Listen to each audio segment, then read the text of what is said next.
Hola, ¿qué tal? ¿Cómo está? Muy buenos días, bienvenidos, bienvenidas. Comienza Asturias al Día. Hoy es miércoles 22 de octubre y vamos a hablar, entre otras cosas, del Pacto Social por la Salud Mental en Asturias, y también vamos a recordar qué ocurrió recientemente en la primera feria de salud mental que se desarrolló en nuestra comunidad hace apenas 3 días, el pasado fin de semana, el pasado viernes. Para hablar de estos asuntos tenemos hoy con nosotros a Javier Fernández Méndez, que es, entre otras cosas, coordinador del Centro de Salud Mental de La Calzada en Gijón. Está también Tomás López Corominas, que es presidente de Hierba Buena, Asociación para la Salud Mental; Yurema de la Fuente, que es presidenta de la Asociación Sumando; y Purificación Saavedra, que es responsable del Servicio de Planificación de Salud Mental. Con ellos cuatro, como les digo, vamos a pulsar cómo se está desarrollando este pacto social por la salud mental, que fue firmado, recordarán sin duda, hace unos meses, en julio de este año, por un montón de entidades, dos de ellas, Hierba Buena y Sumando, que están con nosotros. Creo que más de 100 entidades se han sumado a este pacto por la salud mental, que supone en realidad un compromiso de salud pública y social para priorizar el bienestar emocional con el objetivo de una mejor salud mental para toda la población. Sus principales aportaciones son el reconocimiento de la persona con discapacidad psicosocial como sujeto con plenos derechos, el enfoque en la prevención y educación, una atención estructurada desde lo local hasta lo especializado, y la reducción del estigma. Este pacto por la salud mental nace para compartir con la ciudadanía una visión que ayude a desarrollar desde diferentes ámbitos actuaciones que contribuyan a una mejor salud mental de toda la población. Se trata, además, viene incluido un decálogo de valores con el que se pretende sensibilizar a la sociedad sobre el papel que todas las personas tenemos en la promoción de la salud mental y el respeto a los derechos de las personas con discapacidad psicosocial.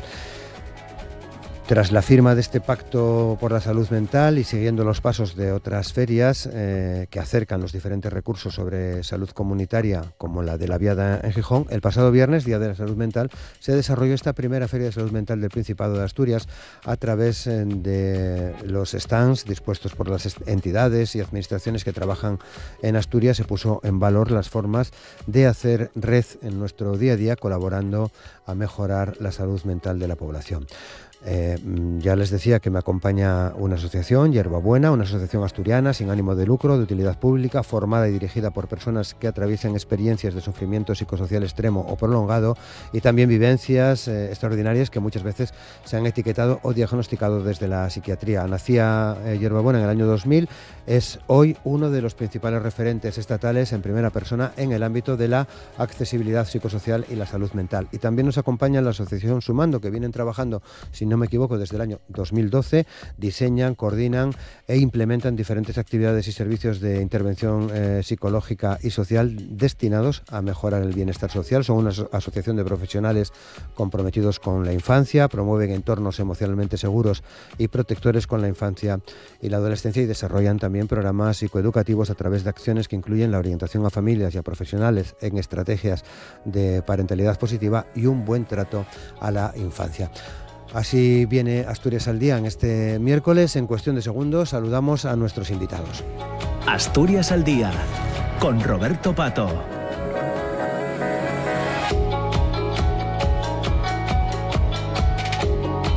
Y con Amor Argüelles en el control de sonido, saludamos a Purificación Saavedra, responsable del Servicio de Planificación en Salud Mental. ¿Qué tal, Purificación? ¿Cómo estás? Buenos días, muchas gracias. Bienvenida de nuevo a estos estudios. Muchas gracias por invitarme de nuevo. Buenos días a todos. Bueno, Tomás López Corominas, presidente de Hierba Buena, Asociación para la Salud Mental. ¿Qué tal, Tomás? ¿Cómo estás? Buenos días. Muy bien, Bienvenido días. A tu casa también, ¿no? Muchas de alguna gracias, manera. Sí. Muchas gracias por ser compañero también aquí en RTPA. Yurema de la Fuente, que es presidenta de la Asociación Sumando. ¿Qué tal, Yurema? ¿Cómo estás? Buenos días. Bienvenida de nuevo. Habéis estado ya con nosotros hace casi un año, ¿no? Sí, con UNICEF, celebrando con el UNICEF. Día de la Infancia, que está a punto de llegar. Los derechos de la infancia están ahí, el 20 de noviembre. 20 de noviembre. Muchas gracias, Yurema. Y saludamos también a Javier Fernández, que, como les decía, es coordinador del Centro de Salud Mental de La Calzada, el Centro de La Calzada en Gijón. ¿Qué tal, Javier? ¿Cómo estás? Buenos días. Bien, muchas gracias. Bienvenido al Buenos programa. días.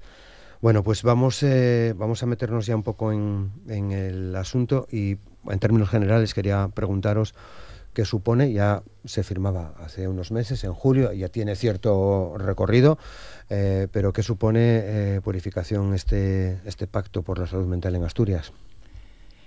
Pues mucho trabajo y Mucho consenso. A mí lo que más me impresionó de la firma del pacto fue la capacidad que tiene ese pequeño decálogo, porque al final son cosas muy simples, de haber generado tal consenso entre personas, entidades, partidos políticos, ayuntamientos, tan diferentes.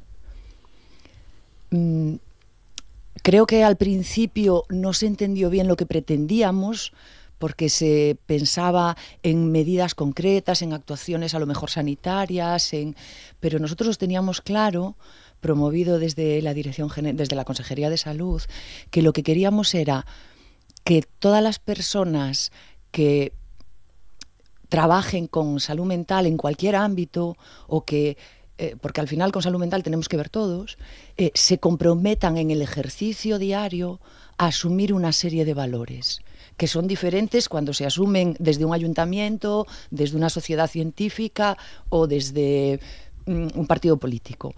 Pero era el consenso lo que de verdad nos sorprendió muchísimo. ¿Coincides, Javier? ¿Qué supone desde tu punto de vista este pacto? Sí, me parece muy importante haber visto cómo diferentes instancias de la sociedad han entrado en lo fundamental, que para mí es que la sociedad en su conjunto asuma que los problemas de salud mental, que la salud mental es cosa de todos y que no solo tiene una gestión, digamos, sanitaria, sino que se dan en todos los contextos sociales, y es en todos los contextos sociales donde vive la gente, donde hay que acoger y tratar y atender y ayudar a las personas con problemas de salud mental. Y en ese sentido lo que significa es que la salud mental involucra a toda la sociedad en su conjunto, y eso está como logrado, ¿no? Yurema. Desde el punto de vista de la infancia, el compromiso de los adultos, o sea, este decálogo, como dice Purificación, es el compromiso de los adultos de crear unos entornos que son imprescindibles para su crianza, y para que pues cuando estemos hablando de adultos, pues tengan las bases para que puedan seguir sumando a su salud mental. ¿Y Tomás? Bueno, nosotros desde, claro, la perspectiva de las personas que vivimos o hemos vivido experiencias de sufrimiento psicosocial extremo como tal. Este pacto lo que supone es mucha esperanza, en realidad, porque venimos de haber sido discriminados de modo, además, silencioso, porque prácticamente hay un desconocimiento absoluto sobre nuestras realidades y sobre todas las discriminaciones que padecemos. Y el pacto nos sorprendió al principio también, porque efectivamente es un decálogo de valores, son, digamos, cimientos sobre los que construir la salud mental del futuro, ¿no?, por decirlo de alguna manera. Y transforma, yo creo que de modo casi radical, precisamente todo eso que hemos padecido nosotros. No solo leer el primer punto del decálogo, que dice: los firmantes se comprometen a reconocer en la persona con discapacidad psicosocial a una persona con plenos derechos. Eso para nosotros ya es revolucionario, porque realmente se nos han vulnerado y se nos siguen vulnerando derechos de modo casi rutinario y cotidiano. Bien, bueno, antes de seguir, quería a ti, Tomás, y a Yurema, que nos explicaseis qué es lo que hacéis. Yo hacía una pequeña introducción de lo que es Hierbabuena desde el año 2020, si no recuerdo mal. Además, creo que tenéis una actividad hoy, miércoles 22, pero bueno, ¿qué hacéis en Hierbabuena? Yo casi diría que no hacemos, porque bueno, ¿qué no hacéis?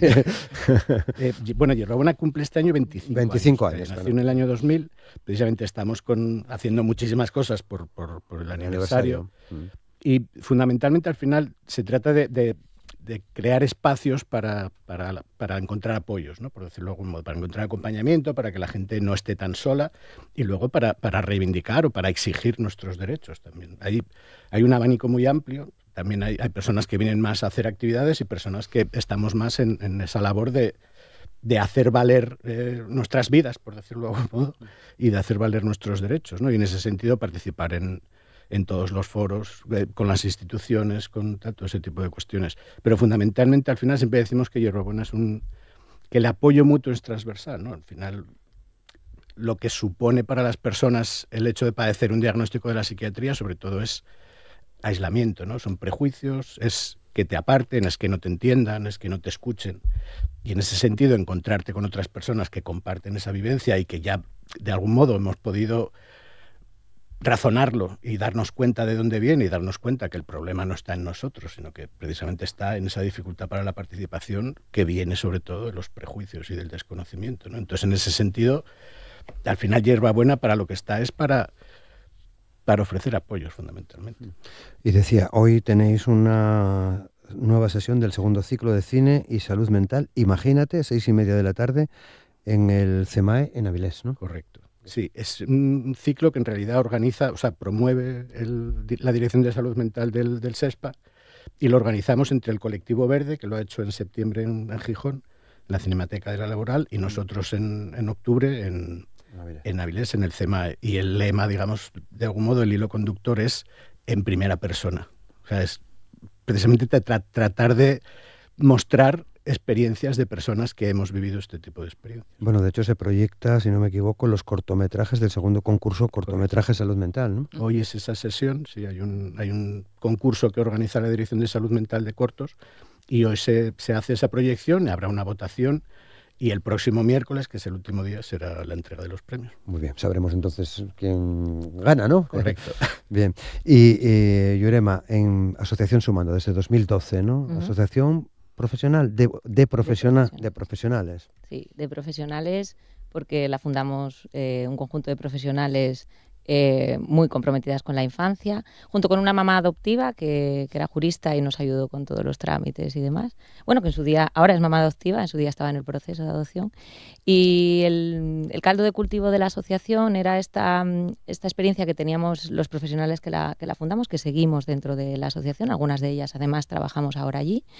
Y llevábamos una trayectoria ya importante de trabajo dentro del ámbito de protección a la infancia y, por tanto, viendo infancia muy dañada. Bueno, pues trabajamos con entidades colaboradoras que tenían medidas de protección, y infancia que ya había un daño sobre ella, ¿no? Y bueno, reflexionábamos mucho sobre qué era lo que podríamos hacer, qué otras cosas podríamos hacer para llegar ahí. Bueno, digo comprometidas con la infancia porque entendimos que era nuestra responsabilidad, la de los profesionales que veíamos toda esa realidad, el abordaje de, bueno, pues el trabajar con los adultos responsables de esa infancia, tanto sus familias como los profesionales, para ayudarles a entender cuáles eran las necesidades que tenían los niños, porque entendíamos y entendemos ese daño, ese maltrato, lo entendemos desde la incapacidad, el desconocimiento, los propios problemas de los adultos y, bueno, pues el trabajo que tenemos que hacer con ellos para que entiendan esa realidad. Ahora, 13 años después de la fundación de nuestra entidad, bueno, tenemos un huequito ya en Asturias, tenemos nuestra parcelita de poder, que llamamos, y, bueno, pues hemos reconstruido, nuestra misión es el generar entornos emocionalmente seguros y protectores para la infancia, y lo hacemos a través de ese asesoramiento especializado a profesionales y a familias, fundamentalmente. Y la creación de esos espacios para los niños, desde el punto de vista de los adultos, la responsabilidad que tenemos de generar espacios saludables para ellos, ¿no? Trabajamos en el entorno familiar, en el entorno educativo, y también seguimos trabajando en el entorno de protección a la infancia, en centros de acogimiento residencial, bueno, pues sobre todo en responsabilizarnos de ver qué podemos hacer, bien para evitar el daño, bien cuando el daño está hecho para no seguir ahondando en el problema. Vale, tanto Sumando como Hierbabuena tenéis sitios en internet, redes sociales, es decir, que si alguien nos conoce, cosa que dudo ya también, que nos conozcan, porque lleváis en ambos casos muchos años trabajando, os pueden encontrar perfectamente tanto en redes sociales como en internet, ¿no? Los periodistas tenemos esa tendencia a calificar de histórico casi todo, ¿eh? Nos gusta decir, esto es histórico. En este caso, creo que, después de escucharos, está muy bien aplicado. Es un pacto que creo que es histórico, porque es la primera vez que se consigue tanto apoyo en Asturias por este asunto. Así que me parece que está muy bien planteado esto de ser un pacto histórico, ¿no? Pero en parte quería profundizar un poco más de cómo se llega a este pacto, y sobre todo también del papel que juegan hoy están aquí Hierbabuena y Sumando, del papel que juegan asociaciones que, como en el caso de las dos representadas aquí, desde el 2000 y desde el 2012, vienen luchando por conseguir que haya avances y que se respeten esos derechos que nos decía Tomás antes. Pero, ¿cómo se llegó, Purificación, a este pacto?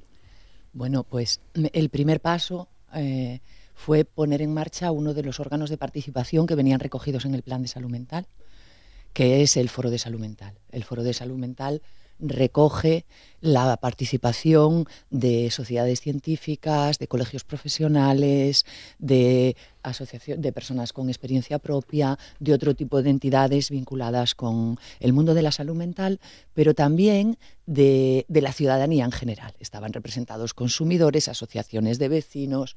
Queríamos que hubiera una representación. Valga también para decir que es imposible que esté todo el mundo. Siempre hay alguien que queda fuera.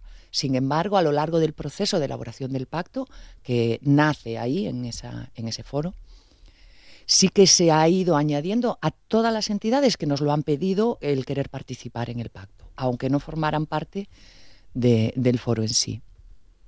Hacemos un primer borrador que va recibiendo aportaciones, y lo que digo siempre, hemos recibido muchísimas aportaciones y eso lo que ha hecho es ir adelgazando el pacto, porque teníamos que llegar a ese mínimo común denominador en el que todos pudiéramos comprometernos. Evitar a lo mejor demandas que eran más de un colectivo determinado, de una sociedad determinada, pero que otro a lo mejor no suscribía. Y entonces fue un trabajo de reuniones, de borradores, de participación y de afinar y de flexibilidad. Porque muchas personas, yo creo recordar uno de los últimos encuentros del foro en el que se daba la voz a todo el mundo y había pues discrepancias, a lo mejor incluso en la terminología, que utilizábamos terminología que era difícil encontrar en textos al uso, ¿no?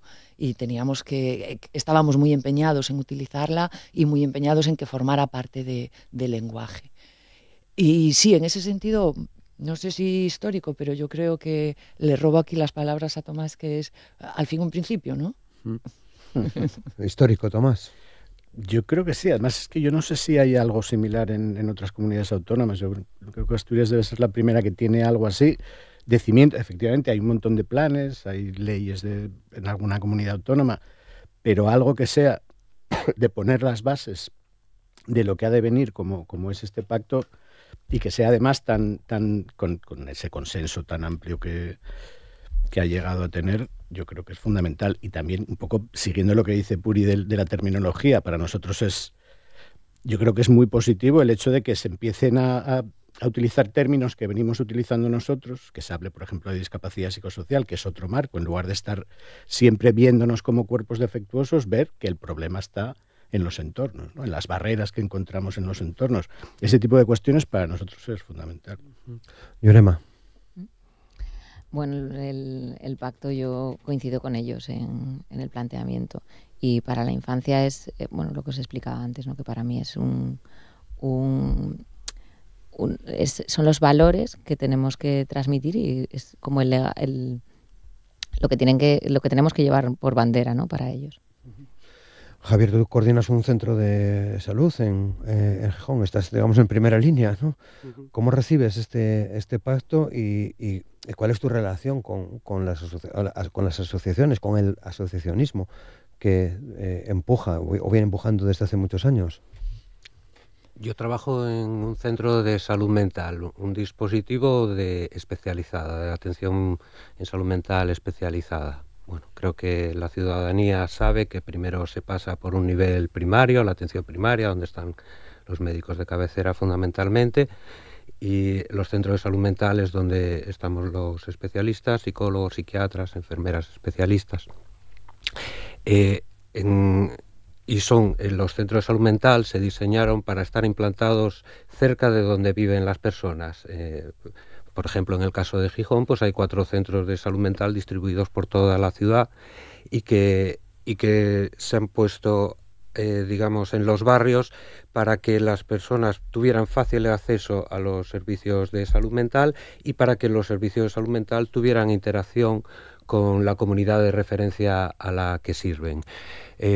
La relación con las asociaciones o con el tejido asociativo es de colaboración y de complementariedad. Colaboramos porque aportamos servicios distintos a las mismas personas y tenemos que poner en armonía la variedad de servicios para atender sus necesidades, y ellos complementan aquellas cosas a las que nosotros no llegamos, y nosotros tenemos que actuar como referentes y responsables ante los pacientes y sus familias del proceso de atención a su salud mental. Bien, bueno, podéis intervenir en el momento que queráis para apoyar o añadir alguna de las cuestiones que se plantean en el programa. Quería también hablar de tendencias, porque de un tiempo a esta parte hablamos cada vez más de salud mental, seguramente no tanto como os gustaría, a lo mejor. No de la parte de salud mental que nos gustaría. No de la parte de la salud mental que os gustaría, pero quiero decir que no sabría decir desde cuándo, pero bueno, desde hace tiempo es bastante recurrente la información. Hay una tendencia, no sé si decir al alza, de situaciones, de problemas, de gente que demanda atención por cuestiones que tienen que ver con la salud mental. ¿Quién nos lo explica? Purificación. Bueno, empiezo yo. Y sí es verdad que hay un incremento de demanda, eso es así. Lo que nos hace reflexionar es qué hay detrás de ese incremento de demanda, hasta qué punto el propio sistema puede generar un incremento de demanda, si esto es una crisis reciente o es algo que viene ocurriendo hace muchísimo tiempo, y si gran parte de ese incremento de demanda es algo que debe recaer o no en el sistema sanitario. Apunto 4 cosas. Si hay un incremento de demanda, pero en línea con lo que apuntaba Tomás, nosotros vemos que las personas con discapacidad social grave es más o menos estable.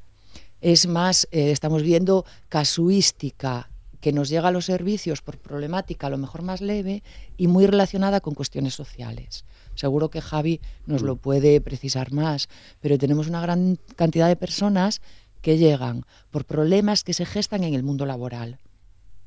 Muchísima. Ese incremento de problemas en población adolescente que preocupa muchísimo, muchas de ellas tienen que ver con dificultades para afrontar retos de la vida diaria para los que se deben gestar habilidades en las familias, en los entornos, con los iguales, y que las nuevas formas de educación y socialización pueden estar dificultando esas capacidades que no se pueden enseñar. Y luego hay otro efecto que es que estamos encontrándonos con un hiperdiagnóstico que parece que ya no hay sitio para la diversidad. Nos encontramos una inflación diagnóstica terrible, con un paradigma desde la enfermedad, que parece que cualquier dificultad se soluciona con un diagnóstico y consecuentemente con un tratamiento, buscando nuevamente en el sistema sanitario unas respuestas que difícilmente podemos dar. Entonces, y luego hay una última cosa que dejo para el debate. A medida que vayamos incrementando el número de profesionales de la red de salud mental, la demanda va a ir aumentando. Cada vez que aumentas los servicios, aumenta la demanda. Y eso es inevitable también. Es paradójico, pero es inevitable. Es la economía, amigo, que decía aquel, ¿no? Efectivamente, y en este sentido también va a ocurrir así. Quiero decir que un incremento de la demanda no significa siempre que lo estemos haciendo mal o que haya un incremento de la prevalencia de personas con sufrimiento psicosocial extremo necesariamente. Puede haber detrás muchas otras cosas que seguro que Javier también puede reflexionar sobre. Javier, sí, acércate al micro, por favor. Sí. Adelante, sí. Bueno, coincido con Puri en la descripción que ha hecho en cuanto a las notas esenciales. Si si los problemas de salud mental hay que entenderlos como fruto de la interacción entre las características de la persona y las circunstancias en las que viven, debemos atender no solo a las personas, sino también a las circunstancias en las que viven. Y lo que se puede observar en los centros de salud mental y también en la atención primaria es que hay mucho sufrimiento ocasionado por circunstancias sociales de vida, de acceso a la vivienda, de empleo, de discapacidades derivadas de enfermedades físicas que limitan las opciones en la vida, y que necesitan ser atendidas en otros contextos, atendidas e integradas. Igualmente la adaptación escolar, el rendimiento escolar, las relaciones con compañeros, que necesitan ser resueltas y ayudadas las personas en los contextos en los que viven, y que en cambio la tendencia social es más bien a trasladar los problemas a otro sitio, a un sitio especializado donde se pudiera hacer alguna clase de magia centrada en la persona y en sus características, cuando son las circunstancias las que le están haciendo la vida difícil y en donde podría resolverse mejor la situación de una manera viable. Entonces, la solución sanitaria, ya sea psiquiátrica, psicofarmacológica o incluso psicológica, no es para nosotros la opción, y es la opción que socialmente se está tomando. De ahí la necesidad del Pacto de Salud Mental y de que todos, cada instancia de la sociedad, hagamos nuestra parte. Evidentemente, los servicios de salud mental también tienen que hacer su parte y atender a las personas con sufrimiento clínicamente significativo que les interfiere de una manera importante en su vida, pero no a toda la ciudadanía que es susceptible, que podría serlo en un momento dado de su vida, pero no en cada momento de su vida.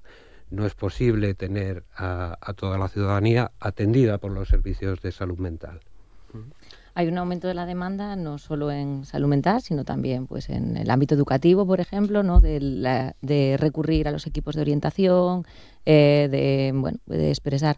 En Sumando hemos reflexionado muchísimo sobre esto, y lejos de parecernos un retroceso, podría ser incluso un avance, porque el malestar ha estado ahí siempre, ¿no? Hay malestar. La queja también.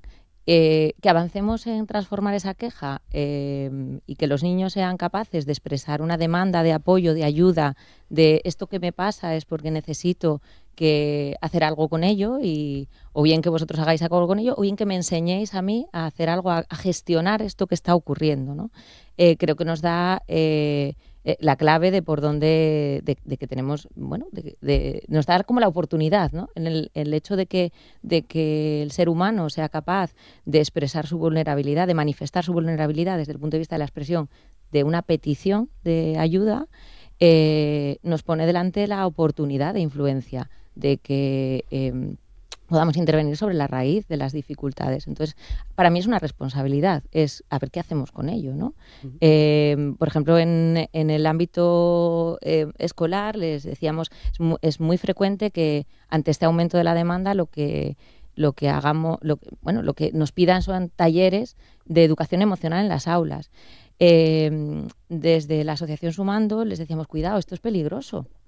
Dice, ¿cómo peligroso, no? Cuanto más trabajemos esto, digo, ya, pero si trabajamos más educación, si los niños siguen sabiendo, van a expresar más sus emociones. ¿Y qué hacemos los adultos cuando los niños expresan malestar? ¿Sabemos o nos desbordamos ante ese malestar? ¿Sabemos sostener el dolor que tienen los niños o tenemos la necesidad de una alta reactividad, de gestionar cosas que son sus problemas, y tenemos que darles herramientas, ayudarles, acompañarles en resolver sus problemas para que cuando sean adultos tengan un concepto de sí mismos? Ese es el trabajo de autoestima, no son los talleres de explicarte lo que es la autoestima. La autoestima no se adquiere por entender que debo valorarme a mí mismo. La autoestima se adquiere cuando a lo largo de la vida yo voy haciendo cosas en las que me siento capaz, y entre ellas es abordar mis problemas. Es decir, voy haciéndome adolescente y el entorno no me resuelve los problemas, me ayuda y me acompaña a que yo vaya resolviendo mis problemas.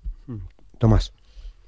Sí, yo creo que en estas cuestiones, al final, en todas las intervenciones, yo creo que hay algo que desde mi punto de vista es fundamental, que es un poco lo que decía Javier también, ¿no? Cómo se pretende que haya unos expertos que sean los que tengan la receta mágica para resolver los problemas de las personas, cuando también lo que decía Yurena, la cuestión es que las personas puedan adquirir sus propias herramientas para poder solucionar sus propios problemas luego en la comunidad, ¿no? Y con los demás también. Por eso para nosotros es fundamental este marco de la discapacidad, ¿no? Que la Convención de Derechos de Personas con Discapacidad de la ONU, que debería ser ley, o sea, quiero decir, en España la aprobó en 2008 y estamos todavía empezando a reformar ahora la legislación para adaptarla a ella, lo que plantea es un marco, ese marco de la discapacidad es un marco social y de derechos humanos que ve el problema en los entornos, ¿no? En las barreras actitudinales, ambientales, relacionales que nos encontramos para la participación. O sea, al final de lo que está hablando, la discapacidad se refiere a esa dificultad para la participación social en igualdad con el resto de la población. En el caso de las personas que hemos vivido experiencias de sufrimiento extremo, que las están viviendo, el problema que tenemos es que se nos dice, vuestro problema, quien lo va a solucionar es el experto psiquiatra o psicólogo, cuando sus únicas herramientas suelen ser precisamente dirigidas a nuestro cuerpo, por decirlo de algún modo, a nuestra mente individual, pero el problema está ahí afuera. O sea, el problema no se va a solucionar en un centro de salud mental por muy cerca que esté de tu casa. Quiero decir, lo que necesitas es que realmente la comunidad se implique y que tú puedas participar en la comunidad. Un poco en eso está nuestra asociación, ¿no? De lo que se trata es de dar herramientas a las personas o que podamos generar herramientas entre todas para que podamos participar en igualdad y que la gente... que haya una acogida también adecuada hacia las personas, más allá de que puedas parecer un poco raro, que tengas dificultades, que sufras. El sufrimiento genera rechazo, porque de algún modo también te genera un sufrimiento, entonces si lo puedes evitar, mejor. Entonces, ese es el tipo de cuestiones que para nosotros es fundamental. Es una educación ya no emocional, social, en conjunto, ¿no? Que haya una comunidad saludable, solemos decir, más allá de la salud comunitaria. Lo que hace falta es que entre todas y todas podamos caminar hacia esa sociedad en la que por el hecho de sufrir no vayas a ser discriminada, ¿no? Sí, sí.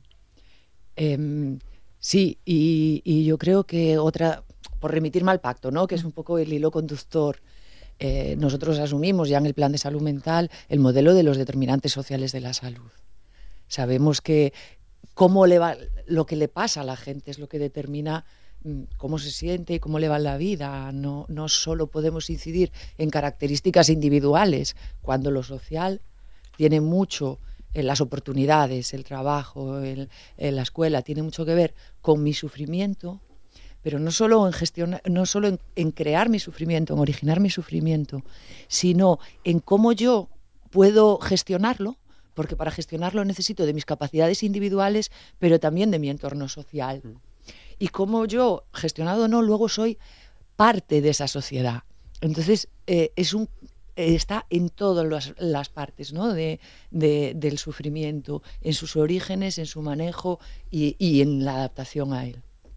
Bueno, por eso decís, lo he leído en alguno de los informes sobre el pacto y sobre la feria también, creo que fue en este último, que hay que construir la salud mental de forma colectiva. En el fondo es lo que estáis planteando, Tomás. No, es que de hecho hablamos de discapacidad psicosocial porque la parte fundamental es social al final. Y es en esa relación donde se dificulta la salud mental y donde se puede también recuperar o construir una buena salud mental. De hecho, nosotros no hablamos de personas con discapacidad psicosocial, sino en situación de discapacidad psicosocial, porque la discapacidad está allá afuera, lo mismo que las rampas o las escaleras para las personas en silla de ruedas. El problema, más allá de que tú puedas tener una dificultad de movilidad, está en que no tienes adaptaciones adecuadas. Y en ese sentido, y nosotros siempre decimos, nuestra rampa sería el respeto. O sea, la escucha, el respeto y el apoyo entre las personas, que hoy puede ser una utopía, pero a lo mejor también hace nada las rampas era algo que podía parecer una fantasía. Evidentemente, sí. Bueno, yo creo que el resumen es que hay que buscarlas, que este pacto responde a un activo hacia adelante, ¿no? Y que ha hecho un análisis previo de dónde están las dificultades de salud mental y entonces entiende que va a buscar las soluciones de esas dificultades en donde se han generado los problemas, en donde está el origen, ¿no? Y bueno, pues en nuestro caso, pues el hecho de ese análisis implica que tendremos que buscar, pues si hay relaciones que no de la infancia que han dañado, que hay trauma, que hay, pues tendremos que proporcionarles adultos que generen una reparación, una relación con el adulto que repare esas relaciones anteriores que han dañado su estilo o su modelo vincular. Javi. Yo quiero rescatar un aspecto que han mencionado tanto Tomás como Jurema, porque creo que puede ayudar a la gente a aterrizar en lo concreto lo que puede parecer un poco abstracto, que es la respuesta ante el sufrimiento emocional del otro, la que tenemos. Creo que no hace falta ser psicólogo, ni mucho menos psicólogo clínico, para mostrar empatía, comprensión y apoyo hacia una persona, sobre todo hacia un niño que necesita ayuda emocional o que le surge un problema en el contexto en el que nos relacionamos con él, y que hace falta, y que las personas son competentes para prestar apoyo, para prestar ayuda, para tener conversaciones acerca de cómo resolver el problema, y que los especialistas estamos para cuando eso no funciona. Pero entonces la respuesta adecuada no es como te veo nervioso, como te veo triste, tienes depresión, tienes ansiedad, vete a un médico o a un psicólogo que te dé unas pastillas o que te proporcione alguna clase de apoyo. Sí, a veces hace falta y es necesario, y faltaría más. Cuando es necesario habrá que hacerlo, pero primero hay otros mecanismos de apoyo social normales al alcance de todo el mundo que han de ponerse en marcha, y es cuando tales mecanismos no funcionan cuando procede buscar ayudas extra. Lo que pasa que en nuestra sociedad está el mecanismo de la solidaridad, del apoyo mutuo, de atender los problemas que uno se encuentra, en vez de mirar para el otro lado, no va hacia adelante, vamos en retroceso, ¿no? Pues tendremos que resistirnos, y el pacto es un acto en ese sentido de resistencia ante la inercia social. De acuerdo. Una de las cuestiones en las que venimos pensando mucho, ¿no? Enlaza totalmente con lo que decía Javi. Ese sistema de cuidados, esas redes de apoyo naturales en las que antes se gestionaban este tipo de dificultades, están cada vez más desvaídas. Somos cada vez más competitivos, más individualistas, no conocemos a nuestro vecino, no nos criamos en las familias extensas, se está perdiendo esa solidaridad, ese ¿qué te pasa? Que yo en la medida en la que pueda te ayuda. Y eso es fundamental para poder ayudar a la gente. Y en cambio estamos viendo esa tendencia, lo comentaba ayer, ¿te acuerdas, Jurema? En que yo tengo la sensación de que hay esa tendencia a que la primera respuesta es vete al psicólogo. En educación, en las familias, en primaria, vivimos como con miedo a prestar apoyo a los demás, porque no somos psicólogos, ni falta que hace.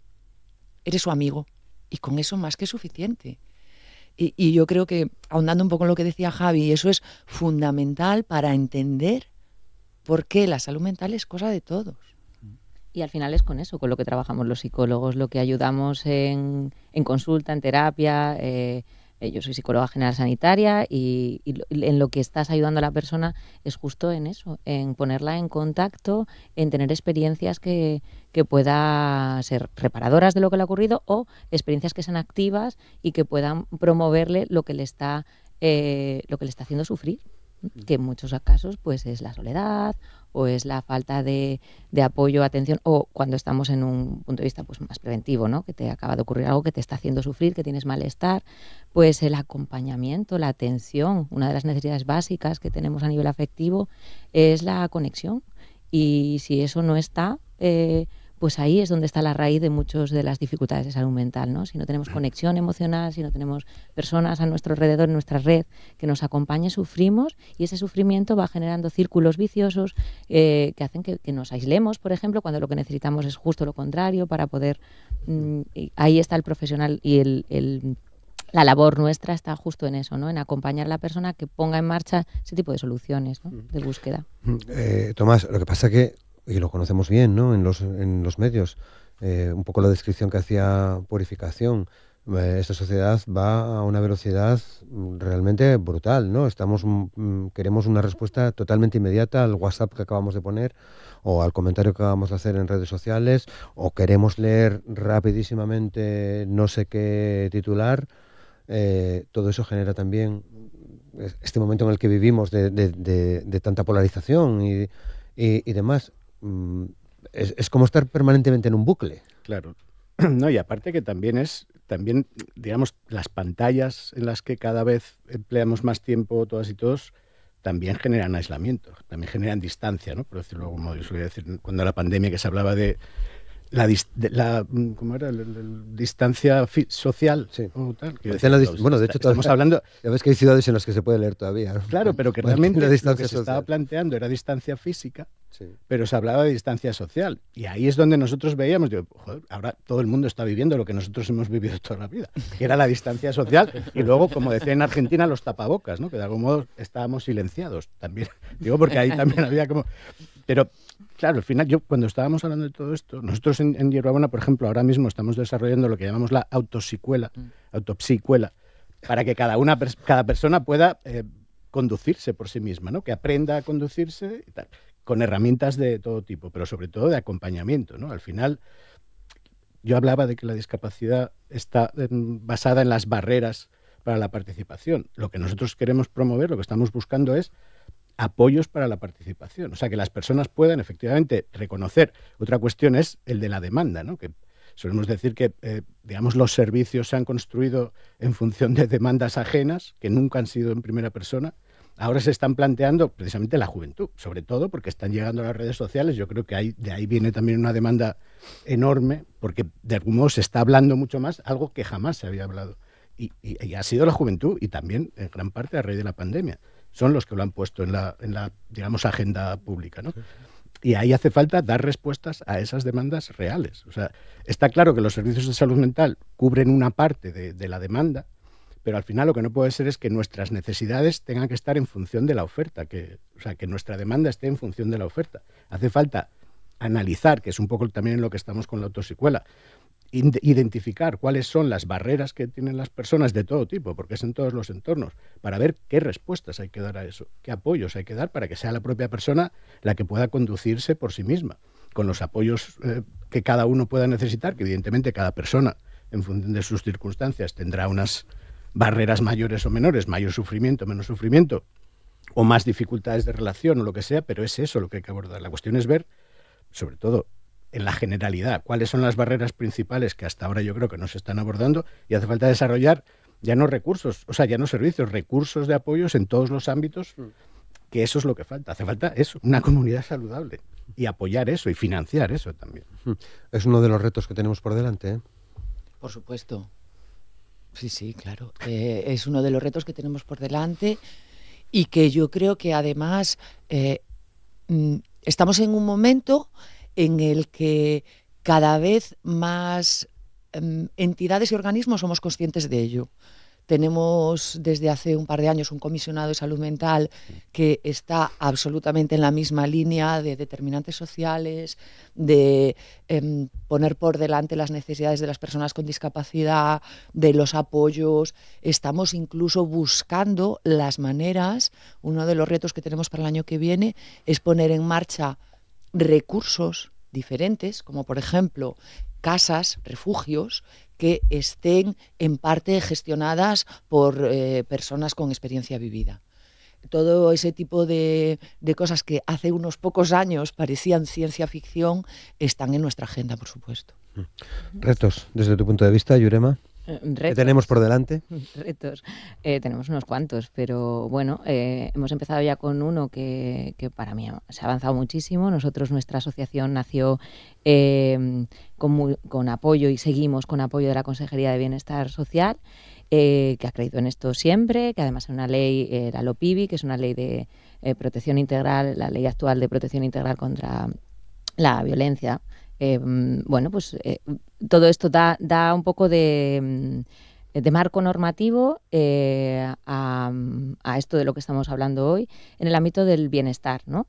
Y la Consejería ha estado apoyando a la asociación, financiando pues proyectos y demás, y desde hace algunos años esto ha sido la Consejería de Salud, ha visto que estos activos en salud, que es parte de la solución a algunas de las dificultades que estaban observando en salud mental, y yo creo que ese reto de seguir trabajando en esa línea donde lo comunitario es prioridad, y bueno, como decía Tomás, claro, la financiación es importante, es muy importante, y salud, nuestra Consejería de Salud está en esa línea, ¿no?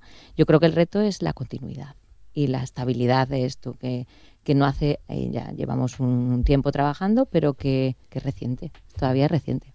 Javi. Bueno, visto desde la perspectiva de los profesionales de salud mental, un reto muy importante es aumentar los recursos personales para atender mejor a la gente, a la ciudadanía. Antes estaba explicando que no todo ni la mayoría se resuelve en el sistema sanitario o en el sistema de salud mental, pero el sistema de salud mental tiene que atender las necesidades de atención de la ciudadanía, los problemas de salud mental, y no los estamos atendiendo con calidad suficiente, en particular en el ámbito de los tratamientos psicológicos, porque somos demasiado pocos para atender a la cantidad de demanda y las necesidades sociales.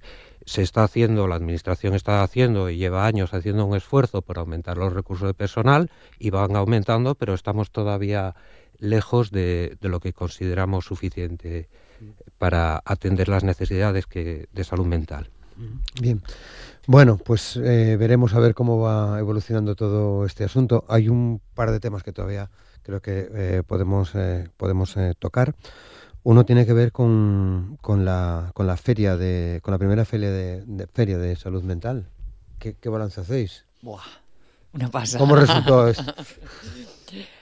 Ha sido uno de los días más emocionantes desde que yo estoy en este tema de gestión.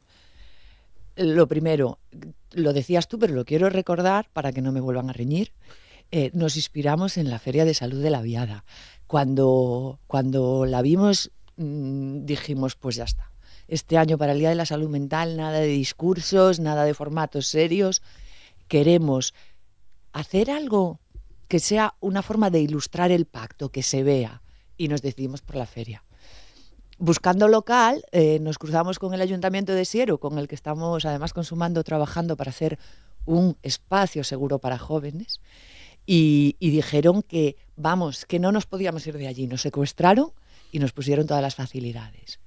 No nos dijo que no nadie, ninguna de las entidades a las que invitamos, ni públicas ni privadas, nos dijo que no, que no podía por cuestiones de agenda. Hubo un ambiente de fiesta, de colaboración, de aprendizaje mutuo, de intercambio de proyectos, de sonrisas.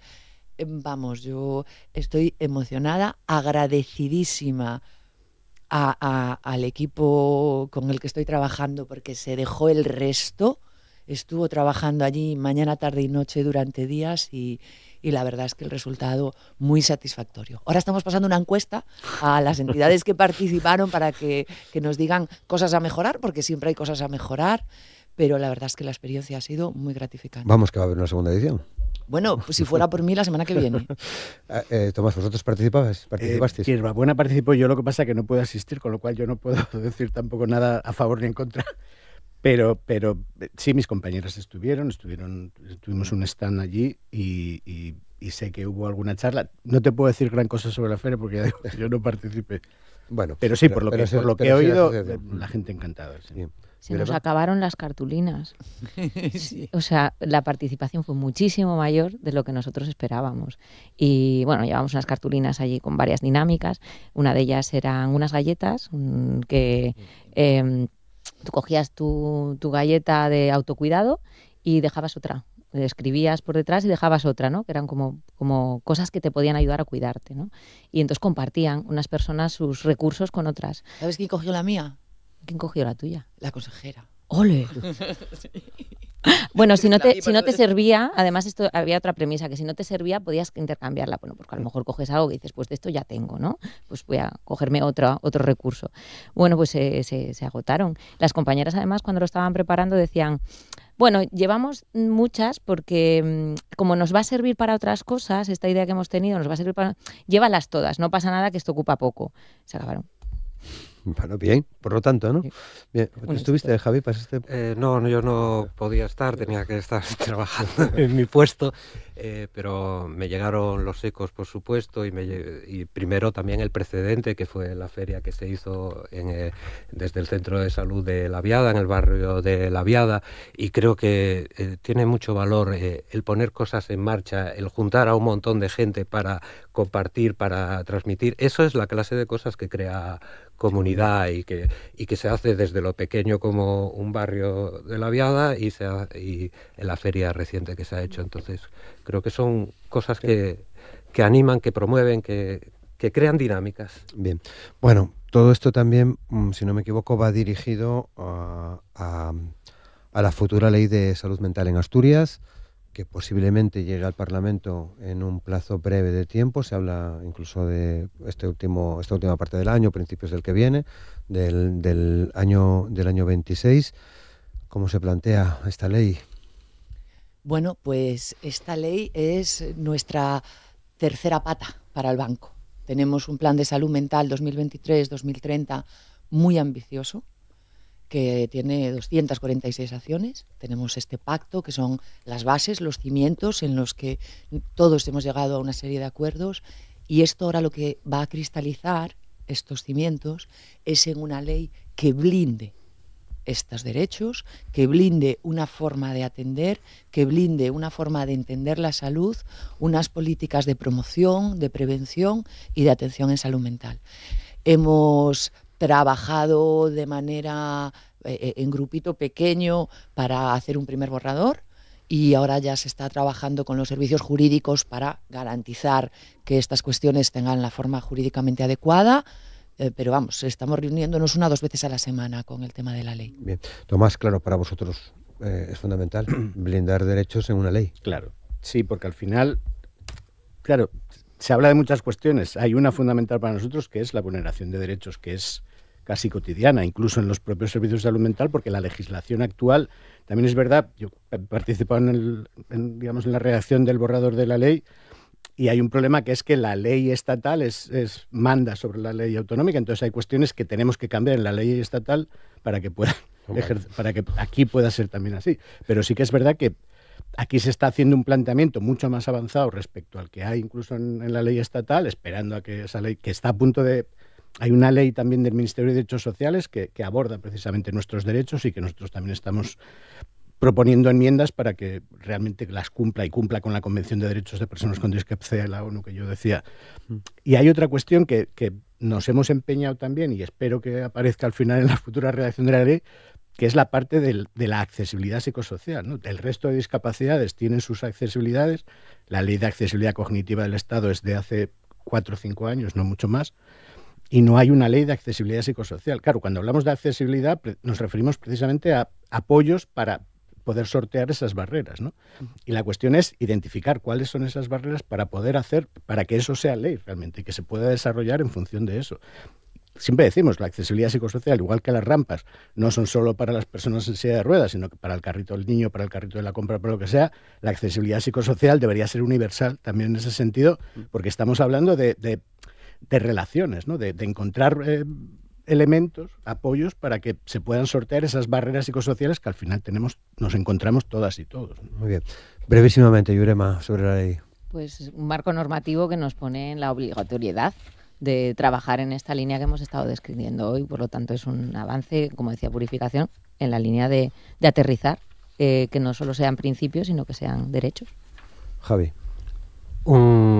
La esperanza de un avance en hacer las cosas mejor en el ámbito de la salud mental, y la esperanza también de que no se quede en el papel, sino que se traduzca en la práctica de nuestra vida diaria. Bueno, pues podemos hacer una cosa: a medida que vaya avanzando la redacción y que veamos, podéis volver otro día y seguimos hablando sobre estos asuntos. Esa es nuestra vocación, por lo menos. Yurema de la Fuente, muchas gracias Muchas por gracias a participar con vosotros por nosotros. darnos Javier voz. Fernández, muchas gracias. Tomás López Coromines, muchas gracias, Tomás. Gracias. Y Purificación Saavedra, muchas gracias. Gracias a vosotros.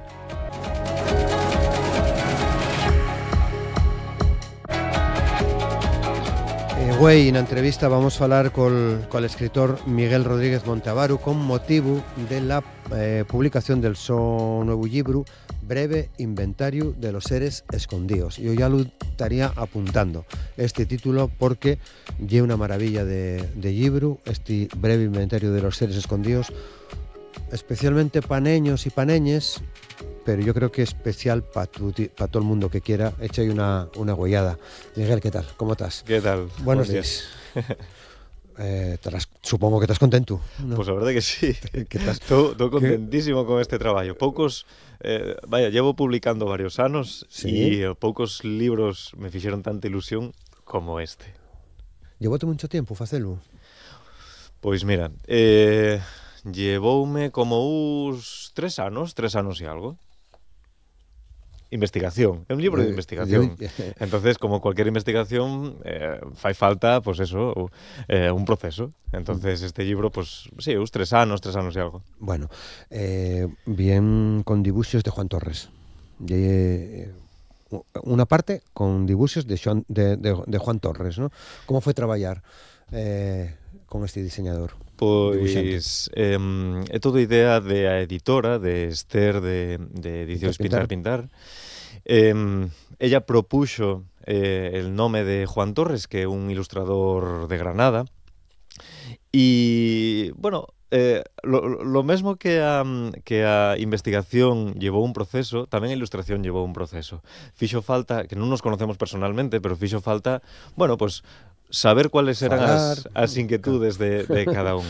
E sobre todo o a clave, claro, él de alguna forma tuvo que entender cuál era el propósito del libro e tuvo que entender como eran as ilustracións, como dibuixar as ilustracións. Al principio el tía a idea e claro, aquí hai a clave neste libro, eu non o escribín solo. Este libro foi, apareceu a partir de conversacións con el meu fillo, que ten agora 6 anos, Orión. E claro, Orión, al principio, algúa das ilustracións decía, non me vale. Esta ilustración non me vale. E se eu non la dou de paso, non podemos dar de paso esto. Que lle el que investigó, el investigador conoce principal. Estos seres escondidos, ¿no? Atopó seguramente todos estos seres escondidos. Claro, a premisa da que nace este libro é que hai unha parte da naturaleza que as persoas adultas non podemos ver, non podemos medir, non podemos controlar. E hai unha parte da naturaleza que solo poden ver os máis pequenos da casa. Entonces, claro, eu tuve que fiarme de este coautor de 6 anos, ¿no? Que él iba dicíndome, tú alguna vez bicheu a camarsopa? Os cablolillos andan por aí, as lapapandas andan por aí, e eu solo transcribía. Qué guapo. Bueno, tiene una estructura muy científica, además de no en todos los casos, luego comentaremos más, además de ver el pistacho, en este caso, hay una descripción, hay un hábitat, el comportamiento y la alimentación, quiero decir, y un tratado, claro, Miguel. Por suposto, isto é científico. Esto é científico. É un libro técnico. Claro, eu cando era pequeno devoraba os libros de animales, de plantas, de zooloxía, de cualquier cousa que tuviera que ver con a naturaleza, de pedras, de cualquier cousa. Devoraba ese estilo de libros e medrei un pouco pues, con ganas de algún día poder chegar a eso. A miña formación é de filólogo, pero cando eu tía 17 anos eu estaba dudando se fer bioloxía ou filoloxía. Entonces, un pouco é, bueno, pues xuntar esas dúas facetas mías de eso, da ciencia e a lingua, ¿no? Escribiste el primer poema con 7 años. Sí, además acórdome perfectamente dese primeiro poema. Eu iba facendo un repaso por os sentidos, a vista, el olfato e tal, comparándolos con unha flor. E eu decía, en Boal, que eu soy de Boal, por eso falo desta forma, en Boal había unha flor que olía, no sé qué. Ese foi o meu primeiro poema. Qué guapo. Y estos seres escondidos tan solo pelo Occidente? O atopámoslos en cualquier día? O pueden atoparse, quien los pueda ver, pueden atoparse por cualquier día? Están por todo el mundo, por todo el mundo. Y no, en el Occidente hay algún, claro, evidentemente, pero están por todo el mundo. Nenos de todo el mundo conocen a Colorín del Río Naranja y xente menuda de, que sei, de Sudamérica atopouse con os dropecuarios, por supuesto que sí. Bueno, hay una parte que me parece de las cosas guapas del libro, que es que deixáis una serie de páginas para que quien lo lea pinte el ser escondido, tal cual él lo entienda, ¿no? Por ejemplo, el fósil viviente del Empira, que tiene aquí, que fue la primera que abrí, que se puede interpretar, puede cualquiera dibujar. Claro, esta é outra das ideas que tuvimos que discutir al principio de Esther de pintar. Ella viulo clarísimo desde el principio. Non solo podemos hacer un álbum ilustrado, sino que podemos hacer un álbum ilustrado que cobre vida. Al principio, bueno, pues tuvimos que discutirlo, tuvimos que decir, bueno, vale, vamos a negociar cómo hacemos esto. Y agora estou vindo que un acerto absoluto, porque está funcionando genial nas escolas, nos talleres literarios con os pequenos, está funcionando genial, métense moi rápido na estrutura del libro, e aunque sempre empezamos os talleres con aquellas ilustracións que xa están feitas, con pistacho, con a camarsopa, además, despois, nel momento que pasamos a ahora, imagina tú. Bueno, a pequenada é que tengo imaginación tremenda. Y una herramienta muy potente la que pones en las manes de los guajes, ¿no? Claro, claro, el otro día en otra entrevista preguntábame, decíame si era un libro en contra de as novas tecnoloxías e todo eso. Non en contra, pero sí que o alternativa. As novas tecnoloxías al final o que nos faen é, bueno, pues, parapetar a parte que humana e necesaria que é a imaginación. Bueno, pues vamos a hacer alternativa a eso, vamos a ser un pouco máis analóxicos, vamos a traballar con as maos, con a cabeza, vamos a mirar para a naturaleza e vamos a propoer unha situación na que, bueno, pues a inteligencia cobre sentido, ¿no? Qué guapo, qué guapo. Bueno, hay auténticas maravillas aquí. Yo non vi ninguno de estos. Claro, porque tú eres un adulto. Claro, a lo mejor cuando eras pequeño, lo que pasa es que después a lo mejor igual se olvidó, claro, igual nos olvidamos, ¿no? Porque de guaje seguro que alguno topamos, ¿no? Sí, algún castañero hubo por ahí. Eu cuando era pequeño andaba imaginando unha realidad aumentada. Eu creo que todos os nenos lo fan, ¿no? Sí. E eu contaba a meus padres que cuando iba pa cama, pues veía algo detrás da porta. Eu creo que era un ser escondido de estos. Bueno, seguro. Yo llevaba en mucha sierra unos reflejos que veía de noche de una luz en un cristal. Podría ser y dábeme algo de miedo, no creas, de en casa de mi abuela. Pero bueno, claro, decías de 3 años de trabajo, 3 años de investigación con tu guaje. Bien a completar también, Miguel, esa serie de bestiarios, si me permites llamarlo así, que están fechos desde siempre, por autores en muchos casos muy conocidos. El caso de Borges, por ejemplo, creo que claro, tiene un, ¿no? Claro, hay miles de bestiarios a lo largo da literatura universal de toda a historia. Un pouco tamén é moi humano eso, ¿no? El describir e sistematizar todo aquello que vemos. Pero que pasa con lo que non vemos? Claro, hai 600 anos non podíamos falar de moitas cousas que conocemos hoy en día gracias á ciencia. E imaginábase de alguna forma. Hoy en día, bueno, pues pasará lo mismo, ¿no? Hay cosas que non podemos explicar e que en el futuro sí. A literatura sempre tratou de mediar entre eso medible e lo non medible. Aí estamos nosotros agora mesmo, ¿no? Queremos aportar esas novas ideas nosas e a saber a onde chegan, gracias a xente lectora e a xente, bueno, pues diseñadora que colla este libro. Bueno, acaban de salir prácticamente, ¿no? ¿Qué repercusión está teniendo? ¿Estás haciendo presentaciones también? ¿Tienes alguna per delante? Estamos facendo presentacións nas escolas, sobre todo. Escolas. E temos 2 presentacións agora en 2 librerías, unha en Ubieu e outra en Xixón. En Ubieu el 6 de novembre en Cervantes e en Xixón el 20 de novembre, que además nesta de Xixón vai estar el ilustrador Juan Torres. el día 20 de noviembre en el Bosque de la Maga Colibrí. Y claro, que un luxo estas librerías, claro. E a repercusión pues, está sendo brutal en realidad porque estamos chegando a un montón de xente. Na escola del meu neno pues, está sendo un furor este libro e bueno, estará moi cerca a primeira edición de ir agotándose. Qué guapo. Bueno, y todavía tiene mucho recorrido. Todavía queda por delante mucho, ¿no? Claro, porque en realidad es un libro que pode aumentar hasta donde sea. Por eso se llama breve inventario, ¿no? Porque puede aumentar hasta donde sea. ¿Estás pensando ya en otro?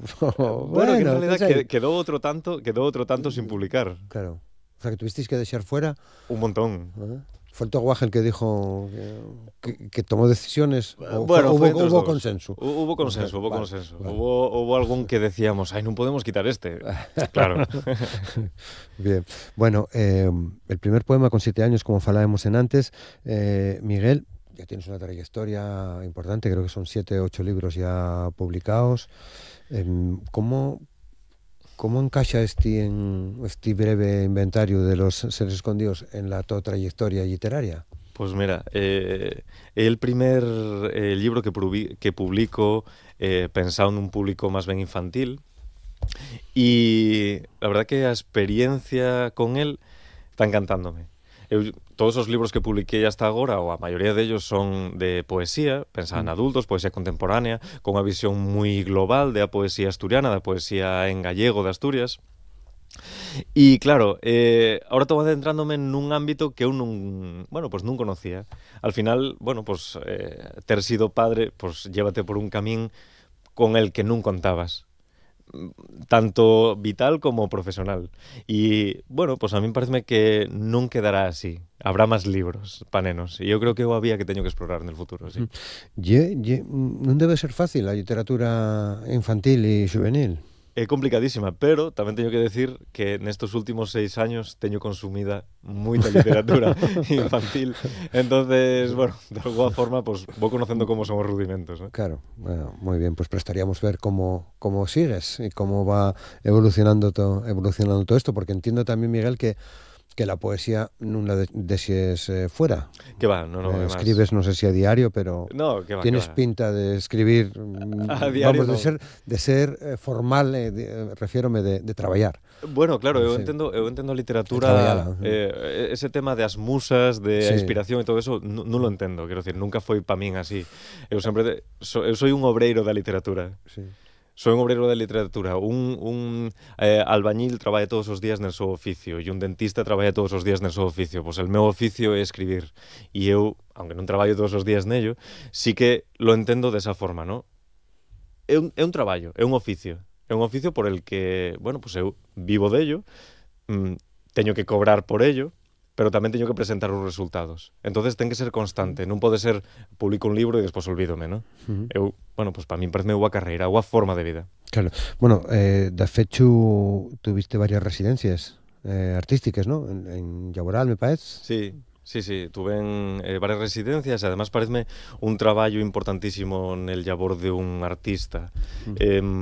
Eu, cada vez que me deron unha residencia, tomeilo como necesito esta residencia, necesito un tempo para dedicarme solo a esto, a producir el meu espectáculo, el meu libro, lo que sea.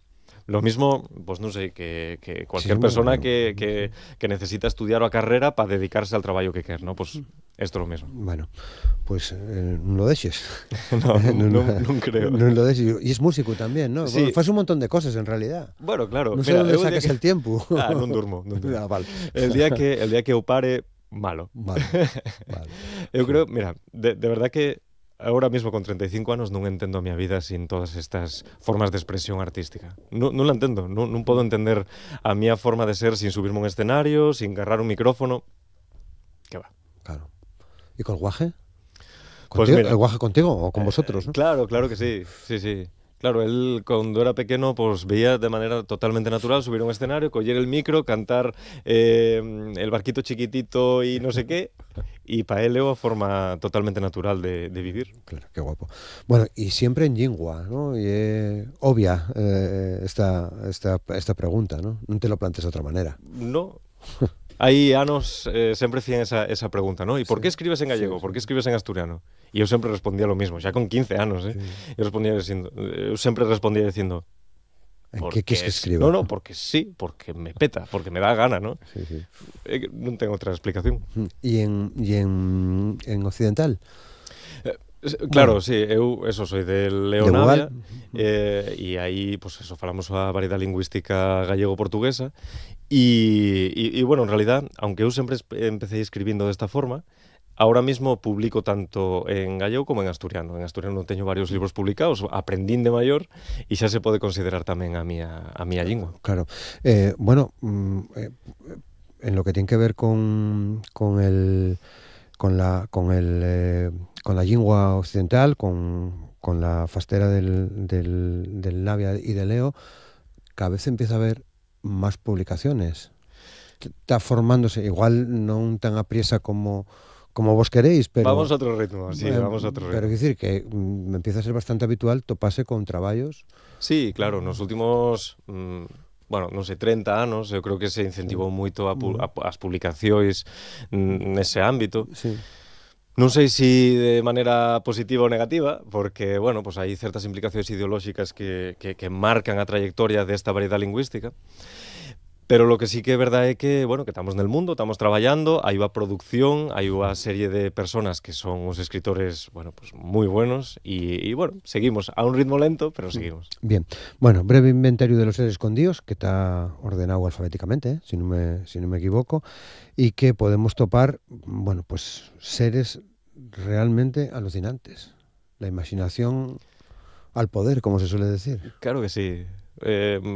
Solo espero que nunca tapiemos esa parte de imaginación aos nosos fillos. Xa cando sean maiores xa se atoparán con un montón de muros e con un montón de xente que les diga por aquí no. Pero nosotros, polo menos, hai que abrir espacio. O sea que parece, Miguel, que a medida que, bueno, que escucha mucha gente aquí y por esto último que acabas de decir, igual ya cada vez más difícil decir a alguien que non siga ver un camino, ¿no? Cuando bien educado con un sentido crítico, con enseñado a hacer cosas. Sí, ojalá sea así. Ojalá sea así, vale. no lo sé, porque aunque a tendencia actual é, pues eso, ser máis abertos con a educación dos nosos fillos, hai un factor que é a clave que, bueno, pues todos os medios de comunicación, todas as redes sociales e demás que tamén educan como nosotros, ¿no? Sí. Temos que parar esa formación? Non, lo que pasa é que implica moito máis traballo por parte dos padres. Bueno, claro. Hai algún que te guste máis que outro? Bueno, claro. Eu teño dous que me encantan, ou tres. Un é Pistacho, que dos favoritos de Orión, del meu fillo. Sí. Outro é Colorín del Río Naranxa, que non está dibuixado. Outro é el Picoco, que son os animales que nacen dos árboles e cando maduran, medranlle súas alas e empezan a volar por aí. Bueno, nada, hai un montón de ellos. Claro, es que luego, claro, les descripciones de lo que lle cada un. Y es increíble, ¿no? Como este siempre que hemos acabado de poner, ¿no? De Picoco.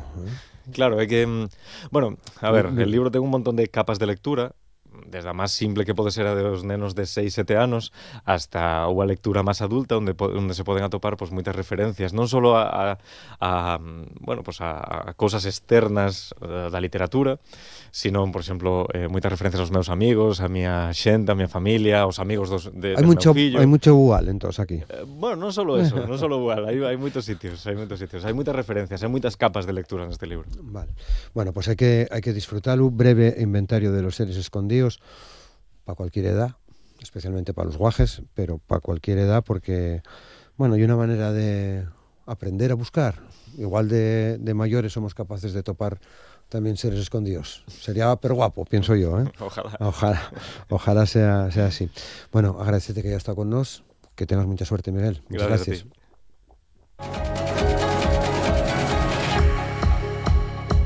Y hoy vamos a cerrar el recorrido de Asturias al día, el recorrido del programa, charlando con Vicente Barbón, que es el presidente de la Fundación Emilio Barbón, y también vamos a hablar con Elena Llaneza, que es directora de la Fundación Barbón. Le hemos invitado para conocer qué están preparando para la entrega del premio que concede la Fundación Emilio Barbón cada año.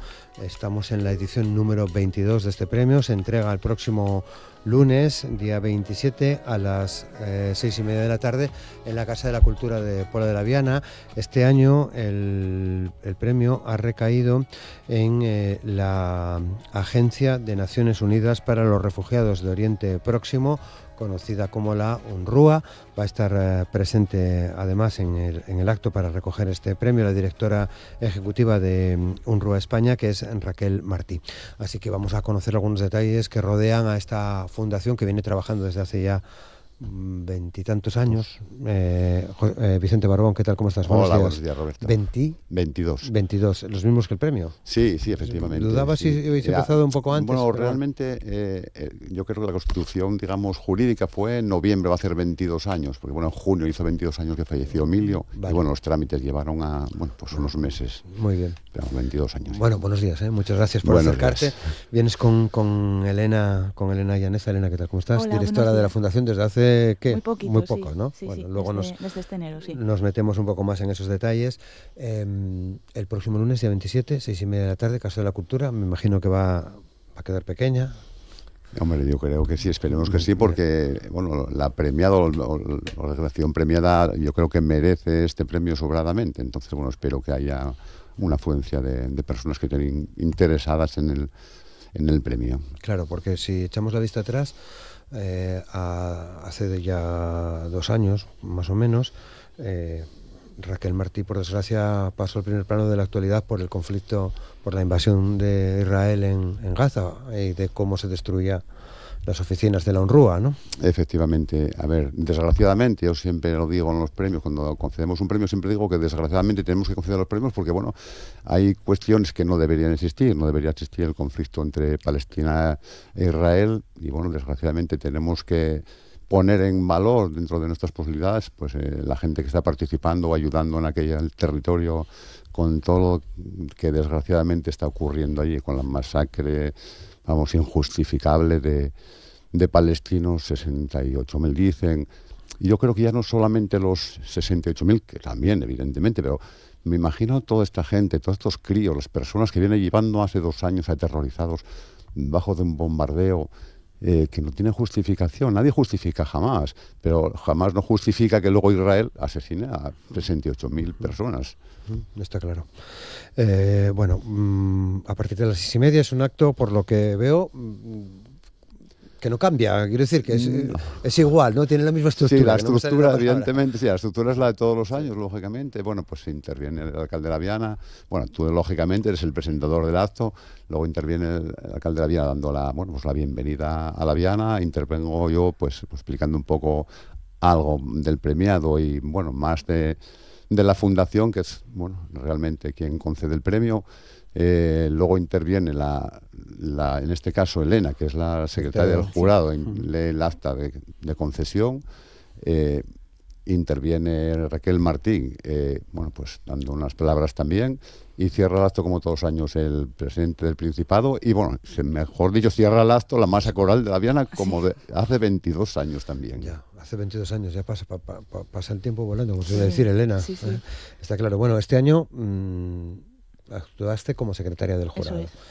Entiendo que fue, hasta donde nos puedas contar, porque las deliberaciones del jurado son secretas, ¿no? Sí. Pero una reunión interesante donde se barajan pues las candidaturas que os llegan y un grupo de personas decide ahí con su voto que... Sí, hubo numerosas candidaturas este año, pero bueno, yo creo que desde el principio la unanimidad fue patente. Fue clara, ¿no? Sí. Y nada, tardamos ¿cuánto? 10 minutos en ponernos de acuerdo. O sea, fue... sí. Fue rápido. Sí, fue muy rápido. Sí, en este caso, ¿no? Sí, estaba bastante claro y bueno, creo que todos éramos conscientes y además una frase que se repetía mucho era que igual el año que viene no nos podemos dar el premio. porque la urgencia y sobre todo en el marco temporal en el que estábamos, que era junio, pues la verdad que la preocupación de todos los miembros del jurado era palpable por este tema. Bueno, y sigue siendo, ¿no? Y lo sigue siendo, sí. Es evidente que hay que estar con un ojo puesto allí, en lo que pueda ocurrir. Sí, yo creo que, bueno, esta paz yo creo que es un poco una paz ficticia, una paz impuesta, porque, claro, la solución es o liberáis a los rehenes o arrasamos, arrasar lo que quede, porque lógicamente poco quedará sin arrasar en Gaza. Y está ahí Cisjordania, que nunca pensamos en Cisjordania, pero también están ahí, llevan, yo creo que en estos años, creo que más de 1.000 muertos. Vamos, un poco por lo que oí, más de 1.000 muertos. Y no se oye Cisjordania, pero son 1.000 muertos. Y luego en Gaza yo es que tengo una sensación, de verdad, me duele profundamente en el corazón.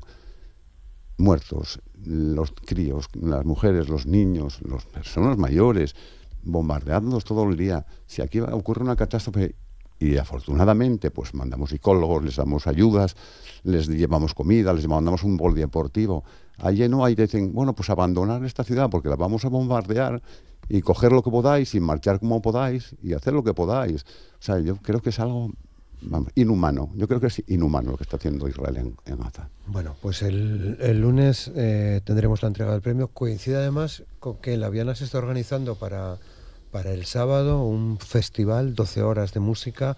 Se va a contribuir con Médicos del Mundo, si no me equivoco en este caso, con la recaudación. Es un festival gratuito, pero que van a actuar un montón de grupos, habrá intervenciones y demás. Es un fin de semana pro-palestino en la Viana, Elena. Sí. Vicente. Sí, es pro-palestino y no es en contra de nadie, es a favor de la humanidad. Pro-palestino, pro-derechos humanos, ¿no? Efectivamente, por eso digo que, porque a veces se confunde pro-palestino en contra de Israel, ¿no? Israel lo que tiene que hacer es atenerse al derecho internacional y no cometer las masacres que comete. No es que vayamos contra Israel, vamos con quien comete esas masacres. Bueno, en Caja, entiendo, además, este año ocurre, y lo decimos todos los años, ¿no? Desde hace 22, pero creo que encaja perfectamente en el ideario de la Fundación y sobre todo en la idea de vida que tenía Emilio y Manolita, que tenía Emilio Barbón y Manolita, ¿no?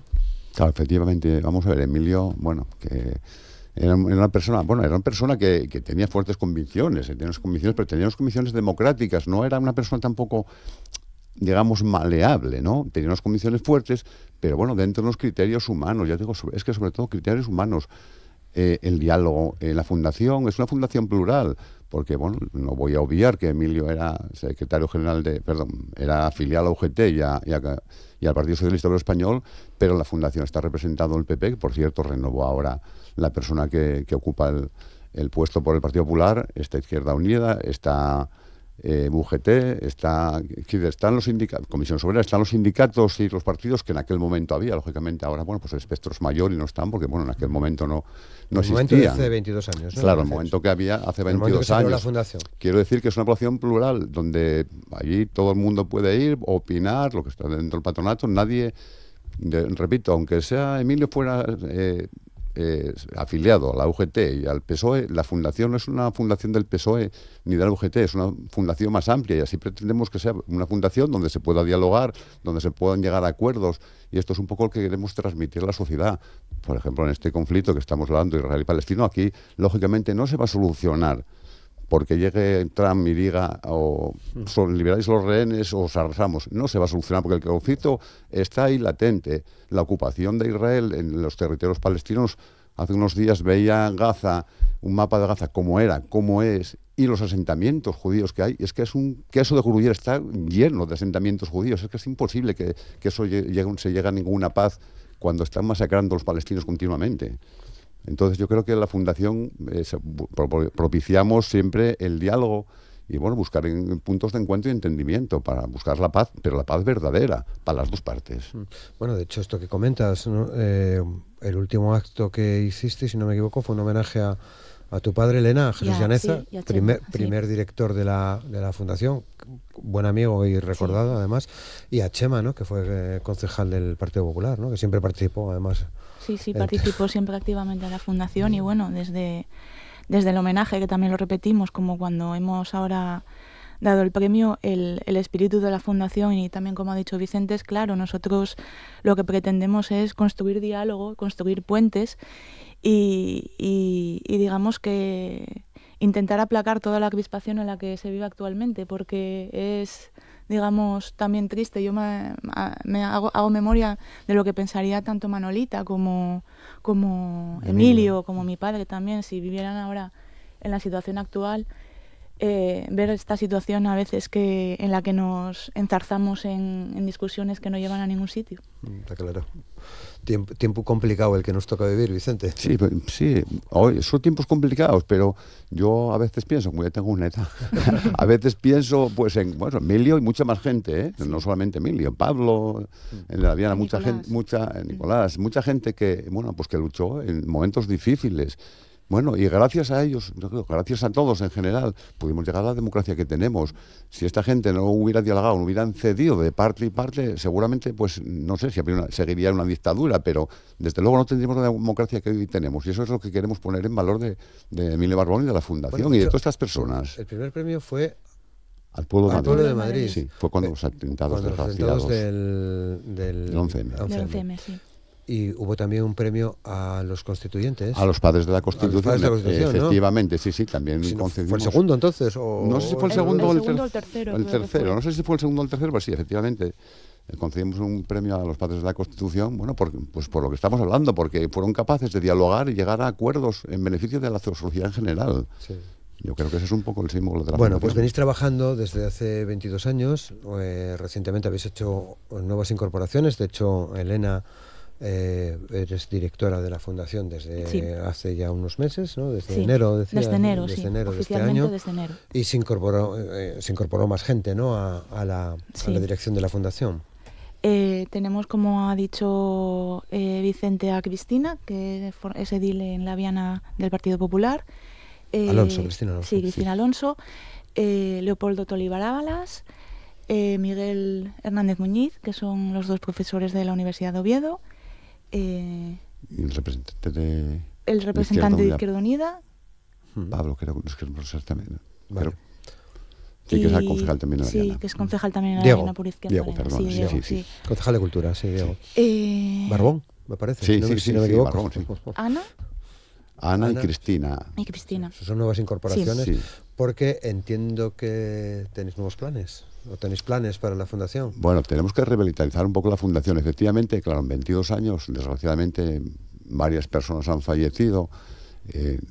A día de hoy nadie se dio baja de la Fundación, pero bueno, el tiempo es inexorable. 22 años son muchos años y pues hubo gente que falleció y lo que pretendemos es revitalizar un poco la Fundación también. Hay que, incluimos sobre todo gente joven, Elena, Cristina, Ana, que puedan hacer cosas nuevas, que los que estamos ya ahí desde el primer día parece que se nos agota un poco la capacidad, ¿no? Entonces pretendemos un poco revitalizar un poco la Fundación y dar continuando con lo que es básico, pero abrir un poco más a la sociedad, digamos. Vale, dentro de lo básico es la convocatoria del premio cada 14 de junio. 14 de junio. A partir del lunes se abre ya la convocatoria, entiendo, ¿no? Sí. Pero habéis hecho más cosas, publicabais un boletín, no sé si vais a volver a él, ¿tenéis intención? Sí, tenemos intención de volver a reconocer la labor que Paco Trinidad hacía en la relación y era un poco el que elaboraba el boletín. Editamos libros de las mineras, de la biografía de Emilio Barbón, los escritos de Emilio Barbón. Y Paco Trinidad, que está pasando una época un poco complicada, pero ya está saliendo arriba, pues sí, volveremos seguramente a retomar el boletín, porque yo creo que era algo que distribuíamos entre el apartado que tenemos de amigos de la Fundación, y era una forma también de reconocerles también un poco la aportación que hacen. ¿Es un apartado que tenéis abierto permanentemente, el de amigos de la Fundación? Sí, la Fundación, la financiación la que tenemos es de amigos de la Fundación, no tenemos más financiación que la que aportamos voluntariamente o las personas que estamos ahí. Además, he de decir que que bueno, que es muy fácil, quiero decir, es muy fácil descubrir una ficha y luego el 80% desgrava Hacienda, con lo cual, bueno, pues pagas, no, es verdad, porque es así. O sea, que si tú pagas 50 euros o 100 euros, y si pagas 100 euros, 80 te los devuelve Hacienda cuando haces la declaración de la renta. Quiero decir que para nosotros es importante, porque es la portada del que vivimos. No tenemos ahora mismo ninguna empresa que nos patrocine, ni tenemos, hombre, sí, tenemos patrocinios puntuales cuando editas un libro o alguna actividad concreta, pero realmente el mantenimiento de la fundación es de los amigos de la fundación. También es cierto que somos una fundación absolutamente, no gastamos un duro, vamos, yo puedo decir que vamos, yo voy el último céntimo ahí. Yo voy a mi comida, a mi cena, a mi viaje a no sé dónde, y vamos, ahí está. Yo me lo pago de mi bolsillo, quiero decir, aquí nadie cobra nada, ni siquiera desplazamientos ni nada, o sea, pero bueno, es cierto que si no hay ningún tipo de financiación, pues tenemos que, bueno, además preferimos por un lado que sea así, porque no nos debemos, digamos, a nadie, entonces, y además es un espectro amplio de gente, porque hay gente de todo tipo, ¿no? Entonces, yo prefiero por un lado que sea así, porque bueno, sabes que te debes a los amigos de la fundación, y ellos quiero que vean también que, bueno, su participación que de alguna forma se reconoce. Y así es, Elena, ¿no? Sí. Sí. Está claro. Bueno, ha habido premios, mencionábamos el del Pueblo de Madrid y el de los constituyentes, sí, los padres de la Constitución. Pero bueno, ha habido premios muy muy potentes en estos últimos años, en estos 22 años, Vicente. Sí, es que estaba mirando cuando me preguntaste antes, porque los traía aquí anotados. Hay muchas cuestiones, quizás también porque, bueno, Emilio fue magistrado de lo social, ¿no? Sí. Hay muchos premios que tienen que ver con ese ámbito de los derechos sociales o de la ayuda humanitaria, ¿no? En general, ¿no? Sí, bueno, mira, de hecho, bueno, es una cosa, a ver, Emilio cuando lo nombraron magistrado, era magistrado de la Sala de lo Civil y Penal. ¿Qué ocurre? En aquellos primeros momentos la Sala de lo Civil y Penal tenía muy poco trabajo, y él, bueno, como era Emilio, entonces no quiso estar en la sala. Digo que si le podían, bueno, pues añadir a la sala al Tribunal Superior de Justicia en la sala de lo social. Entonces él realmente, aunque su misión no era esa, pero él trabajó siempre en la sala de lo social, del TSJ de Asturias. Entonces sí, ahí de alguna forma también se ve un poco pues esta mentalidad que tenía Emilio de de alguna forma dedicarse más a lo social que otra cosa. De hecho también fue consejero en la preautonomía. Es que no recuerdo el título, que en derechos sociales o algo así. El título de consejero no lo recuerdo clarísimamente la foto. Sí. De hecho la estoy viendo mentalmente, ¿no? En la escalinata de la Junta General del Principado, donde había dos personas de la Viana, Emilio Barón y Juan Ramón Zapico, ¿no? Que luego fue consejero también y presidente de la Junta General. Pero bueno, si vamos a las fotos, hay otra que sabes que es la que por la que yo tengo cierta la tengo también. Me parece que es una foto buenísima de Marisa Flórez, si no recuerdo mal, fotoperiodista, una de las primeras mujeres fotoperiodistas, con Alberti y la pasionaria bajando por la escalinata del Congreso, y un primer plano de Emilio ahí. Y Nicolás Redondo. Y de Nicolás Redondo. Bueno, Nicolás Redondo vino prácticamente... siempre participó, salvo a última hora, que hasta última hora, ¿no? Sí, sus dificultades, pero desde el primer día que hablamos con él para participar en la fundación. Incluso venía a actos. Que yo incluso le decía a Nicolás, no hace falta que vengas tampoco a todos los actos, quiero decir, hombre, vamos a ver, encantados, ¿no? Pero bueno. Nicolás Redondo, padre. Nicolás Urbieta. No Terreros. Que era, bueno, pues era de esas personas que... Claro, es lo que hablamos, lo que te comentaba antes. Está muy a gusto en la fundación. Es que era lo que te comentabas también. Pues en aquella época, en la época franquista, lógicamente había mucha vinculación en España, hombre, había en Andalucía, en Asturias, en el País Vasco, ¿no? Entonces Nicolás Redondo tenía mucha relación, porque bueno, iban a Francia, Emilio iba bastante a Francia con la comisión que había. Suresnes. Entonces, bueno, pues Nicolás era, digamos, el punto de paso obligado, ¿no? Desde el 74, por ejemplo, sí. Entonces sí, el País Vasco era donde, y Asturias, yo creo que era donde más se luchó a favor de la democracia y de los derechos de los ciudadanos. Se hacían muchas cosas, y es verdad que era habitual su presencia, pero lo que íbamos, que nos desviamos de los premios, porque ahí se nota que no hay ningún prejuicio por parte de la Fundación, ¿no? Si repasas esa nómina de premiados, ¿no? Sí, está claro, vamos, de hecho los traigo aquí, pero bueno, quiero decir, ahí... mira, un ejemplo, por ejemplo, el Pueblo de Madrid, luego, decir, ponentes de la Constitución, como habéis dicho, era el segundo, el número 2. Maeve, que en aquellos tiempos, estamos hablando de hace muchos años, que es una asociación que, bueno, en el 2007 fue, que trabaja a favor de las mujeres maltratadas y el tema del feminismo, pues en aquella época, pues a lo mejor no estaba tan bien visto, digamos, como hoy, que bueno, que está más en el candelero, que bueno, que hay más, en fin, que se publicita más, que hay más actividades. Estamos hablando del año 2007, creo. 2005. No, 2005, perdón. 2005. Sí. Porque sí, el 2004 fue, perdón, el 2006. 2004 fue, sí. Por lo de Madrid, ponentes y tal. Luego, bueno, sí, tengo aquí también Kiki Figaredo, Asociación NAO, Asoka, Descendientes del Exilio.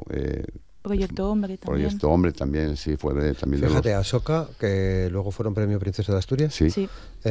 Descendientes del Exilio, recuerdo perfectamente ese momento porque fue uno de los actos que me viene muchas veces a la memoria, ¿no? De la gente del exilio que participó en ese acto, entre otros el famoso comandante Robert, que era del Entrego, que falleció hace relativamente poco tiempo. Pero últimamente recuerdo mucho a Santa Clara. Vicente, sí, la mira, Fundación yo Siloé, que bueno, fue otro de lo voy los a premios, adelantar ¿no? ahora, pero efectivamente tenía pensado y lo voy a hacer. Tener un reconocimiento a Santa Clara porque, bueno, era un hombre súper preocupado por el tema palestino. De hecho, fallaba, además. Y habíamos proyectado un viaje a Palestina, y yo, claro, antes de todo esto, ¿no? Y yo alguna vez que hablé con él, antes de fallecer, lógicamente, ya iniciado el procedimiento el proceso, no sé si llama el proceso, la masacre de Palestina, era un hombre muy, muy, muy preocupado por lo que ocurría, ya por lo que ocurría anteriormente, al 10 de octubre, o sea, lo que ocurría anteriormente, era muy preocupado, entonces bueno, quiero tener lo que viene ocurriendo reconocimiento. desde 1948. Sí, en el momento que soltaron allí, vamos, de hecho la UNRWA se creó al año siguiente, por algo sería. Sí. Que sí, recordaba mucho a Santa Clara y me encaja muy bien eso que dices porque, bueno, para quien no lo conozca, que me extrañaría en Asturias que no se oyese hablar de la Fundación Siloé, preocupado por los más desfavorecidos, sobre todo por las personas con VIH, desde hace muchísimos años, ¿no? Sí. Falleció hace unos meses. Sí, hace unos meses, sí. Mira, yo de hecho tengo la costumbre, bueno, en este caso, por ejemplo, no, pero bueno, tengo la costumbre cuando concedemos el premio a alguna asociación o una fundación, algo de aquí de Asturias, siempre voy a, bueno, antes de entregar el premio, visita, ¿no? voy a hacer una visita para que me digan un poco lo que hacen.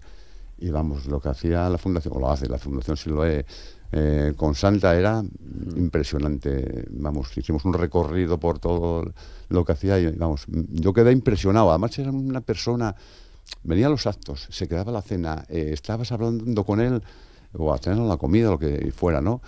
Y era una persona tan, no sé, tan sensible que lo veías tan preocupado por estas cosas que, pues te digo que vamos, que lo adelanto ya, pero sí quería tener reconocimiento a este hombre el lunes. Porque hubo premios, bueno, todos tienen su parte emotiva, ¿no? Por una razón o por otra, ¿no? Cada premiado, cada premio tiene su parte emotiva en este acto de entrega, pero los ha habido, pienso en la Cruz Roja, en la chica, aquella foto que fue tan vista en Conil, la zona de Cádiz, ¿no? Sí, pero mira, sobre eso, claro, hay tanta hipocresía.